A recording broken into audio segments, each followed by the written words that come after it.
Welcome. Welcome to the second half breakdown of this Mizzou game. Excuse me.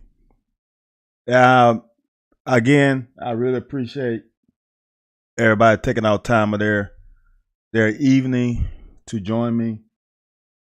Last night was actually fun as usual.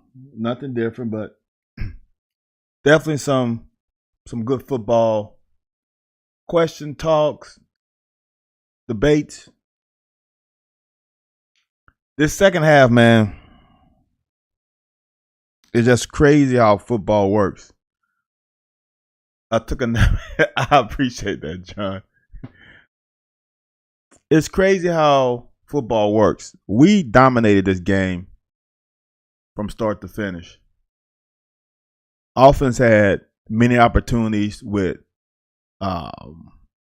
we turned the ball. We had defense forced them to turn the ball over on downs. We got turnovers. We stopped a botched punt. And we were not able to put enough points on the board, in my opinion. But the great thing about it is a win is a win. And the bad part about it is the offense is almost forcing the defense to pitch a perfect game. Because the defense gave up 2 touchdowns in the fourth quarter. And it almost caused us to lose the game. In a situation where we were, as I said, completely and utterly in control of this game until the end of the third quarter. And we let some things happen. We gave up a couple big plays.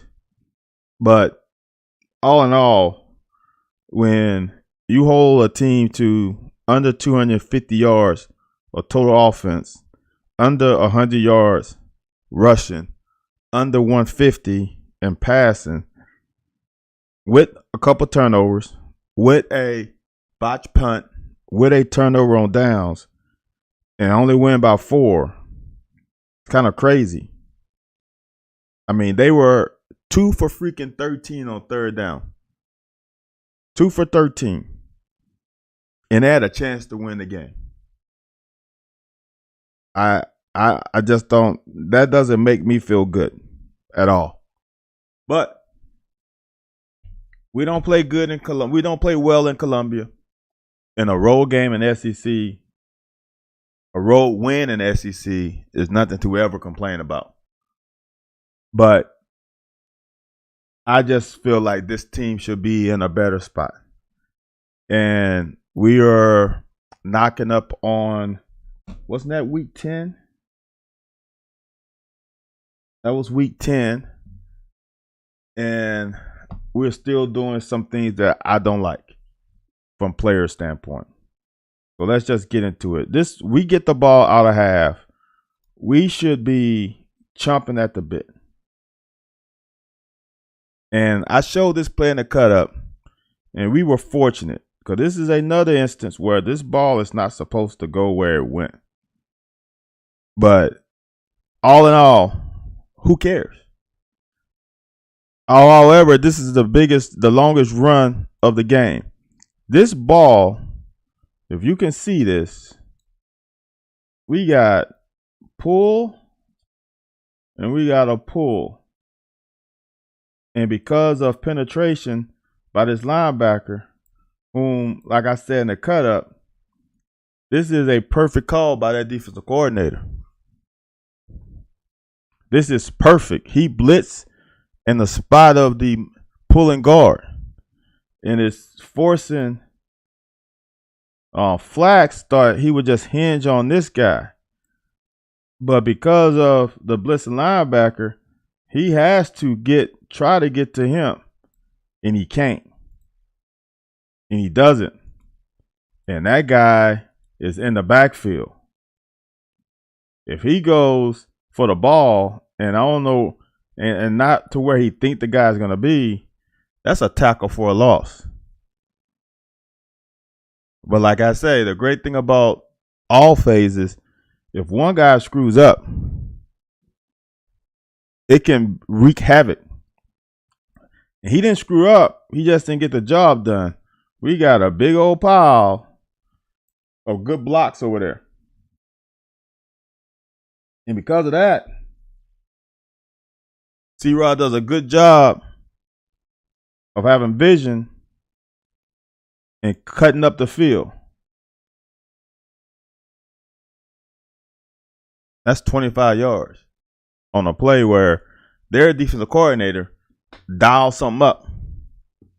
I mean, he absolutely dialed it up. Perfect blitz in the perfect gap of a pulling guard, and they couldn't make a play.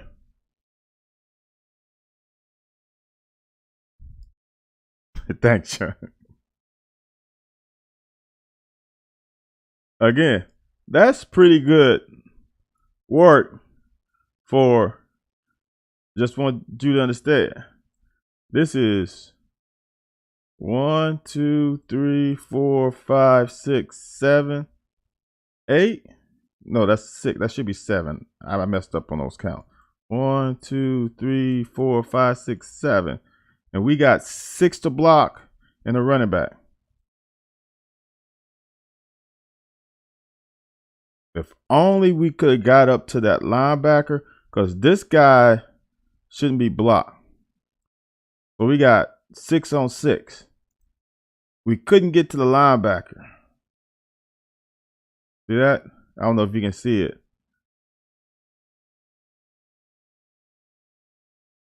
This combo by Flax and Manning, we couldn't get up to this guy.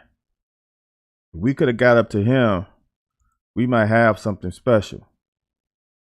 But first down to get, I thought it was 4 yards. It's not bad. Now, Flax, what are we doing? Come on. Where are we going? You just a waste right there. That's not good. I left a comment on your cuts for the second touchdown, big game on the pin and pull. Oh, thanks, Suncat. I will go over there and check that out. I appreciate that, because your expertise is not mine, and it's just confusing me. I know a little bit from playing quarterback. I know what my line was supposed to do, but about technique and all that stuff, like, did Flax open up too much right here? Like, it seemed like he bellied back for some reason, and there was no reason. There's no bubble there to hump over, and then he blocks no one, gets in the way. That's Ooh. Come on.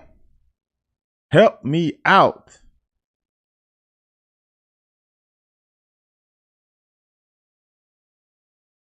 Now, when I saw this live, and I didn't see Horsey up top.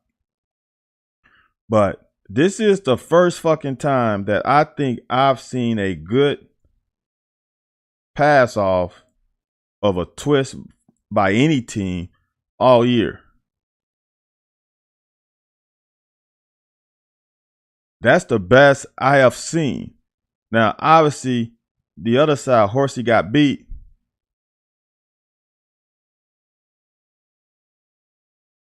Yeah, thanks, son. Suncat, I appreciate that. Suncat said he needs to stay close. He's not fast enough to not take proper steps. This is by far, I thought I said this, but I'm going to say it again. By far, the best blocking of a twist by this left side that I've seen all year. They handle that tremendously. So now let's get off the O-line. This pass route makes no sense. If we are bringing Dane on a crosser, why is Dingle right there? It makes no sense. This is defeated right there. You got two guys in the same area. There's always levels. I think Dingle got beat up by the press. Dingle has to get to 12. See, this is another thing that fans don't get.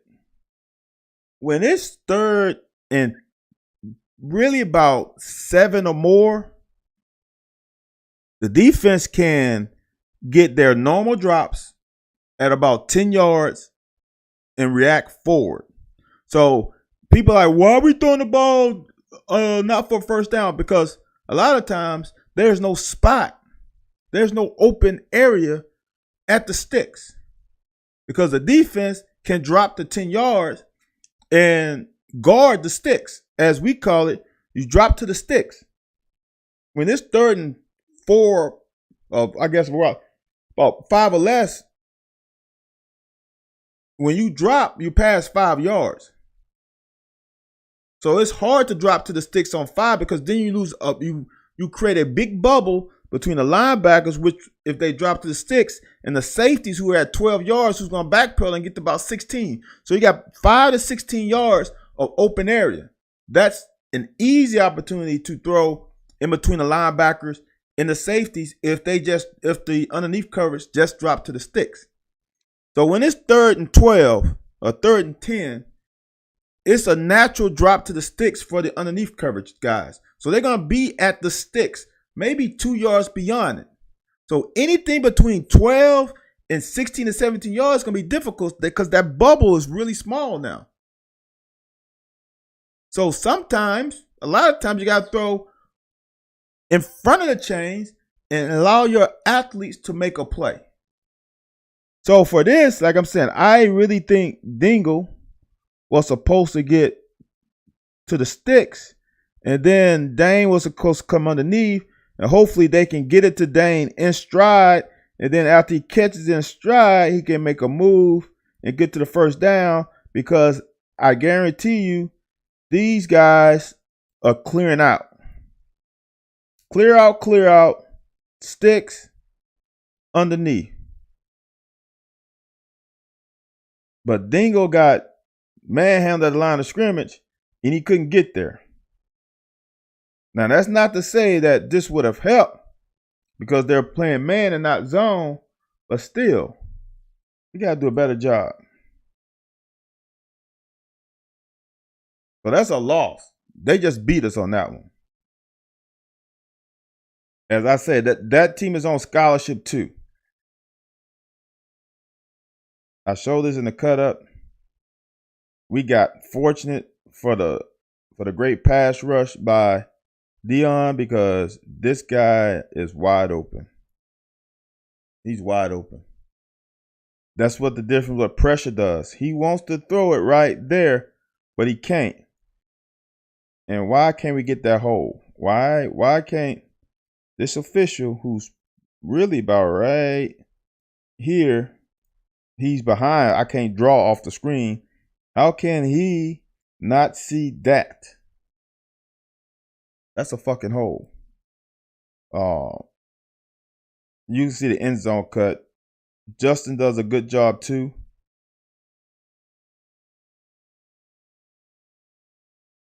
Now they botched this protection in my opinion too.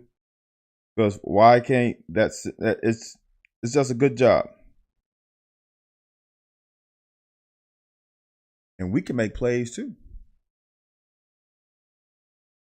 This kid, man, played, and I know I said it yesterday. This guy played, if it wasn't for Wallace with all these tackle for losses and I don't know how many tackles he had, plus 10 plus tackles, this guy played the best game. This is what you do as a guy who sets the edge. You don't fucking wait. You come up now. You come up now and set a wall as far behind the line of scrimmage as you can. Now, you don't want to go in front of above the ball carrier, but as far as you can. Andrew Phillips whips this down tight end receiver. He gets him all the way past the line of scrimmage. So now that allows his brothers not to have to run as far. So now, as we continue, oh, he wants to come here. Oh, okay, well, come to me. Now, Wallace is probably going to get the solo tackle, and Phillips is going to probably get the assist, right? But this tackle is made solely by Andrew Phillips. It is not made by Trevin Wallace. Because without this guy being here, it makes this play harder. But see how that receiver had to chop his steps and couldn't just sprint to the sideline because Drew is pushing that guy backward. See that I don't want choppy step there? That allowed Trevin Wallace to use his speed and make that tackle. Drew Phillips played a fucking hell of a game.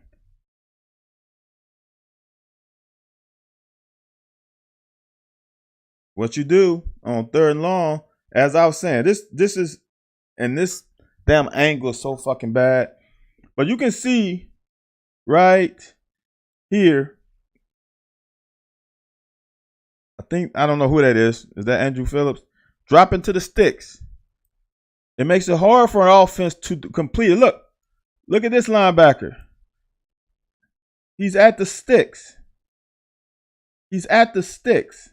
It's hard to complete a pass between 14 and 20 yards and drop it over the top of the linebacker and drop it in front of the safety. It's just hard if you don't blow the coverage. Now, this is the first tackle I remember Trevin missing, but that's where you rally. And now it's 4th down, we get the ball back.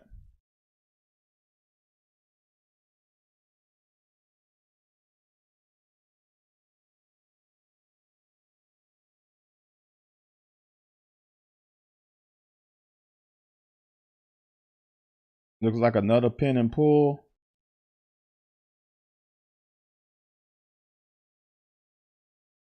I don't know why. Why did Flax think he had 99 when he had 7? He's supposed to hinge back on 7 right now. He got him. Good blocking. Dude, that's 5 yards. I'll take that all day. All day, every day. Now, this looks good right here, right? Except,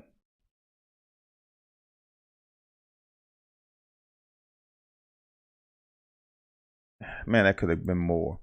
So we got 1st down. Oh, we got 3rd one. Oh, this is the damn bullshit one that we got fortunate of. Now, this is what I like about the play. Is that if you didn't notice it live, the reason why we broke it and went quickly is because C-Rod is playing the fullback position and Dingle is playing the tailback position. Oh no!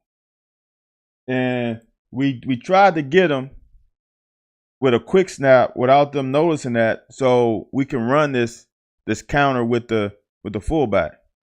However, what they did was they just chopped the damn legs out of our old lineman and just created a damn pile. And when they did that, there was nowhere for a C-Rod to go because they just made a pile. And we got fortunate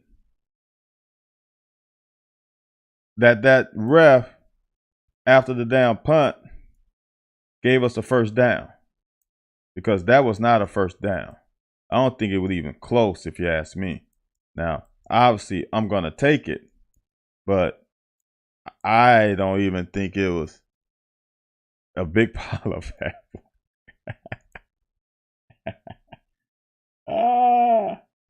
John, it was a big pile of shitty blocks. Bad block is being nice.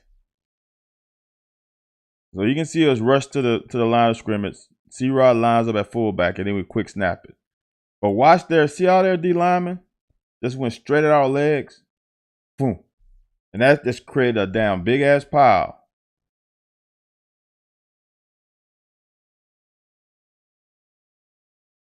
See, this is the instance where the ref was doing more than rounding, because C-Rod's got to get about to, because I don't trust this marker. C-Rod probably got to get to about that foot, and I don't think he comes even close. Now that I'm looking at it now, it's not as obvious as you think it is. He got past the line of scrimmage, but I don't think that's a first down, though. But this is a situation where if Will was healthy, man, you got right here, you got a little ass corner and a big ass tight end.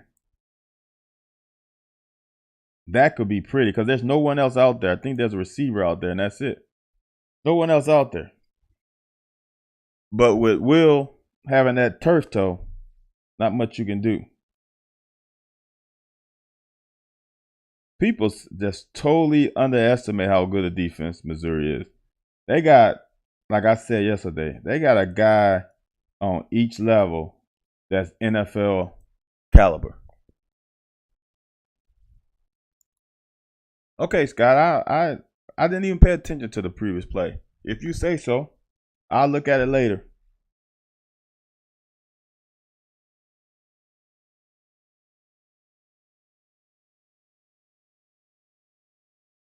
This is a great read by C-Rod, and it's close to being special with him cutting back. This is the bad part about it. With Will not being able to go, with this guy crashing this so hard, he could pull it and then throw it here if he wanted to.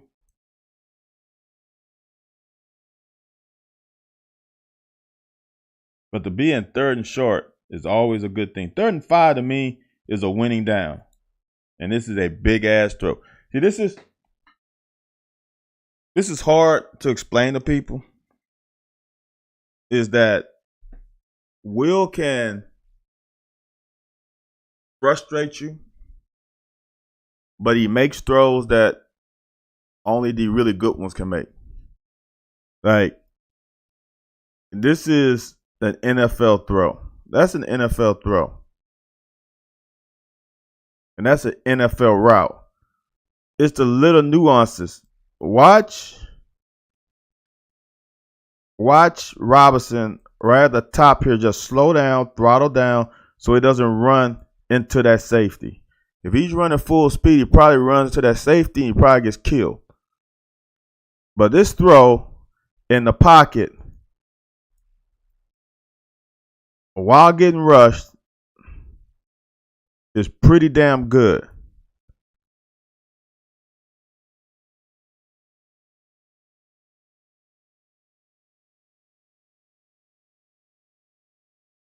I'm just trying to figure out why Flax is so damn tight.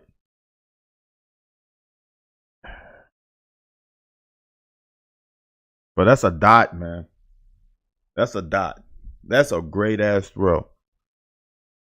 Try to run the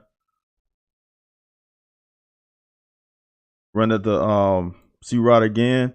And now, just like we screw up, they screw up. They're in man. So either this guy has a latch on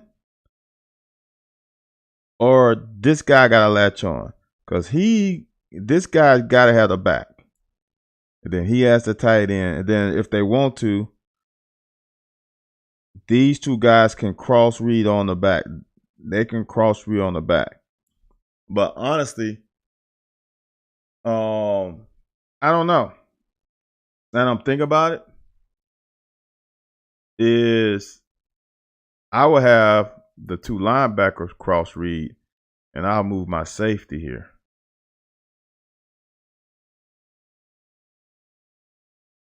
But whatever, they screwed up, and damn, Dingle is wide, butt naked open. You cannot be more wide open than that. The game is too fast. Wow, that's a good question, John. Is the game too fast for him?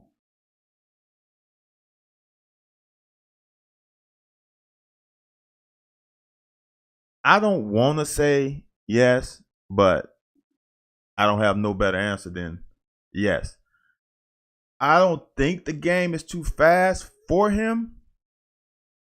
I think sometimes he trusts his arm too much. And the weird part about it, this is, you know what? This is, now you're talking, I'm talking myself into this. Because I want to say he trusts his arm too much, but then he doesn't trust his arm. Because there's another pass later on that if he trusts his arm, he's fucking throwing it. It's like, I think Brett Favre has the NFL record for most touchdowns. And he also had the NFL record for most interceptions. There's a reason for that. Because he trusted his arm so much. And trusting your arm that much can also lead into interceptions. And I think that's an issue. And I also think that Will doesn't read the defense. And what I mean by that is this. He looks on receivers too much. He looks at receivers because he's not reading the defense. See, you have to be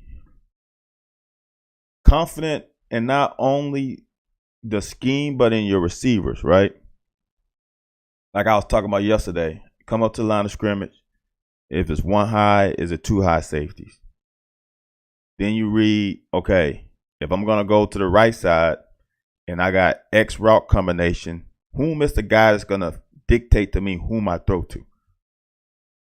So I'm not reading my receivers. I got to trust my receiver that they're going to run the right damn route. So if I'm reading a corner and a corner does X, I go to option A. If the corner does Y, I go to option B. That's it. Oh, the game is too fast for Flax. So you got to read the defense, and then that dictates where you throw to. I don't know if the game is too fast for Flax. It's a the confusing thing, like Suncast said yesterday, is sometimes he does great and sometimes he doesn't. So is the game too fast when he does it well? I don't know. I don't know if it's a focus thing. I don't know if this is really his first year starting, if you think about it. If it's not unsure of himself. Because he played well against Florida. if I remember correctly. So I don't know. It's confusing, and I don't know how complex a blocking scheme can be. Because I don't think the wide zone is complex at all, but we don't do well. Now I don't know what their pass pro concepts are, but the run game blocking isn't that damn difficult. It really isn't. It's just about execution, and we're not executing well. And I will say this though: Missouri is one of the best front sevens in the conference. People will snicker at that because they're going to think it's automatically Georgia and Alabama and such and such. But Missouri has a really good fucking defense. And I'm going to tell you this. They're going to, if they play to their capabilities, they're going to give Tennessee some trouble. I'm not saying they're going to beat Tennessee, but I think this defense is going to give Tennessee some trouble. And Tennessee's got to lick their wounds too coming off of that loss to Georgia. So it's going to be interesting to see how both these teams play next week. But this defense, being on a team that wasn't offensively efficient, you go into each week trying to prove a point on defense. And if it's some people, it's about stats. Some people, it's about pride. Some people, it's about whatever. But it's going to be crazy. 65 TFL, 35 sacks this year. I'm guessing that's Missouri because they are fucking aggressive. They are a better version of Tennessee's defense. They are a defense that finishes, and Tennessee defense doesn't. They are good, man. They are really, really, really good. And I think a lot of people underestimated that, and they showed up.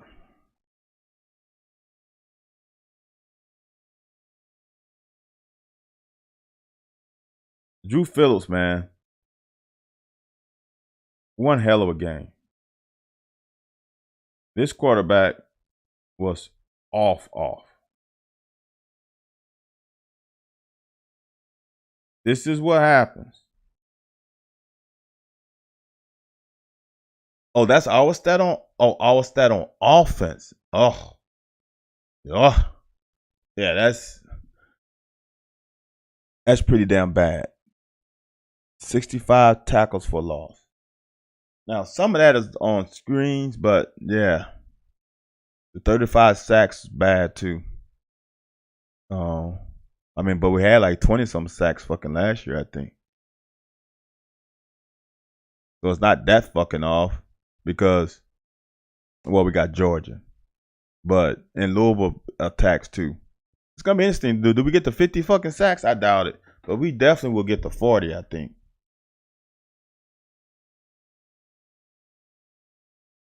Oh, this is the thing that happens. And we got blitz happy when you blitz. All right?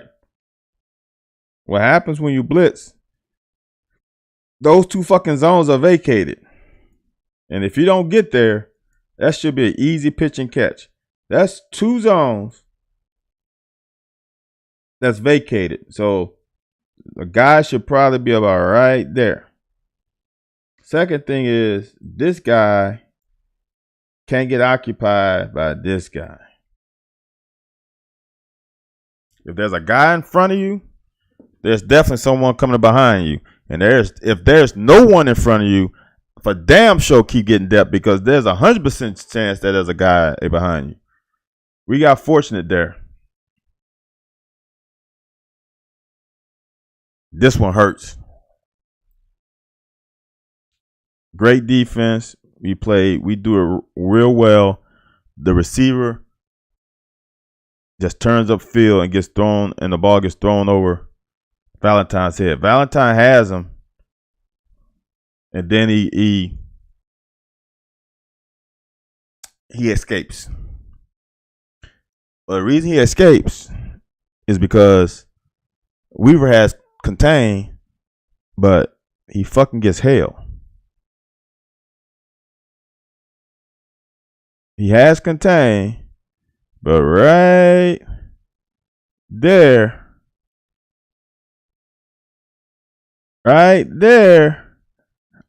how are we not getting that call? That's a fucking hope. But Weaver comes back, gets them behind the chains with that great TFL. That was almost a pick. Then we get them in 3rd and long. We got to get off the field. And like I said in cut up, this is a fucking touchdown. I really, really do not like this modern day way of playing the fade. I totally understand why they do it, because they're really trying to eliminate the back shoulder fade. So this guy stops and goes that way. So now you got a chance. But I still believe that when you are in phase right here, you ride his ass, you turn this way, and you ride his ass to the sideline. You put your body on his body, and you ride him. And once you feel that contact decrease, you know it's a back shoulder fade. But if you are in this position and you fucking ride him to the sideline, he can't catch a back shoulder fade anyway. But you gotta be physical and hit and ride him to the sideline, ride him out of bounds. And with him being on the bottom of the numbers, that's 7 yards. You can ride him 7 yards to the damn sideline. Where that back shoulder fade is inconsequential because you're in contact with him. And I truly believe if he does that, he picks this ball because his body would have been in position to make that catch.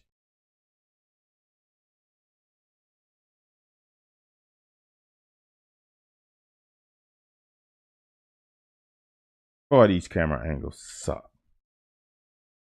This is the worst of the worst. And it's like this every other fucking year. Hate this angle. Somebody, ESPN, got to do something with this. Flax got to come out, hit somebody. And here's the deal. As the runner, Barry Brown is part of this too. Son cat a lot of TFL because the O-line has poor get off. Facts. The D-line's yard over the line of scrimmage for some of the other guys, even at facts. They are horrible. Right now, Barry Brown, when you turn up, when you go here, you just gotta go. You gotta go. You can't stop. Watch. If he keeps going right there, he gets 5 yards.